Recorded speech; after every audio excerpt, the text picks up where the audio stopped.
تیسرا عقیدہ وہ ہے اسماء و صفات کا عقیدہ۔ اسماء و صفات کا عقیدہ، اسماء و صفات اللہ تعالیٰ کے نام، اللہ تعالیٰ ارشاد فرماتے ہیں سورہ اعراف میں سورہ نمبر 7 آیت نمبر 180 میں وَلِلَّهِ الْأَسْمَاءُ الْحُسْنَى فَادْعُوهُ بِهَا، کہ اللہ کے بہت اچھے اچھے نام ہیں، تم اللہ کو اس کے ان ناموں کے ساتھ پکارو۔ وَذَرُوا الَّذِينَ يُلْحِدُونَ فِي أَسْمَائِهِ، اور ان لوگوں کو چھوڑ دو جو اس کے ناموں میں ٹیڑھ پن کا شکار۔ یہ بات نوٹ کر لیں کہ اللہ تعالیٰ کے ناموں کا اور اسماء و صفات کا یہ تقاضا ہے کہ وہ جس طرح قرآن و حدیث میں بیان ہوئی ہیں انہیں اسی طریقے سے مانا جائے اور تسلیم کیا جائے۔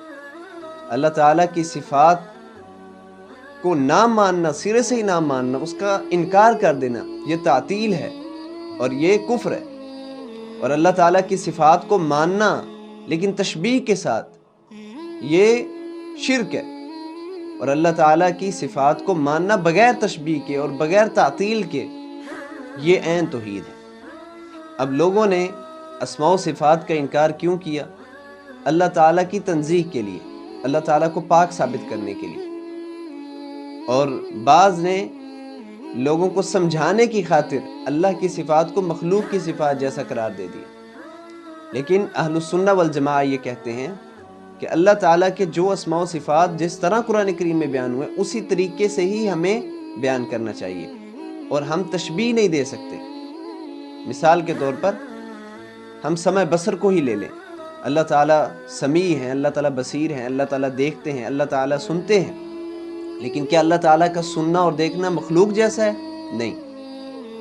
اللہ تعالیٰ کا سننا اللہ تعالیٰ کے اعتبار سے ہے، اور مخلوق کا سننا اور دیکھنا یہ مخلوق کے اعتبار سے۔ اب اللہ تعالیٰ کے کیا کہنے؟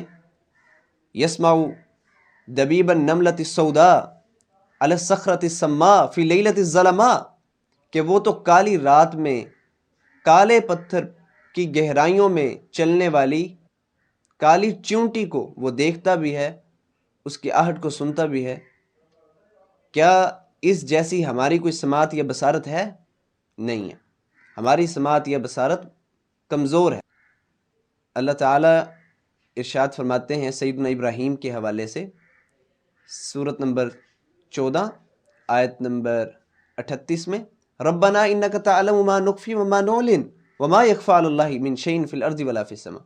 اللہ تعالیٰ پر زمین و آسمان کی کوئی چیز مخفی نہیں ہے، اللہ تعالیٰ دیکھتا بھی ہے، اللہ تعالیٰ سنتا بھی ہے، لیکن کیا ہماری سماعت یا ہماری بصارت اس جیسی ہے؟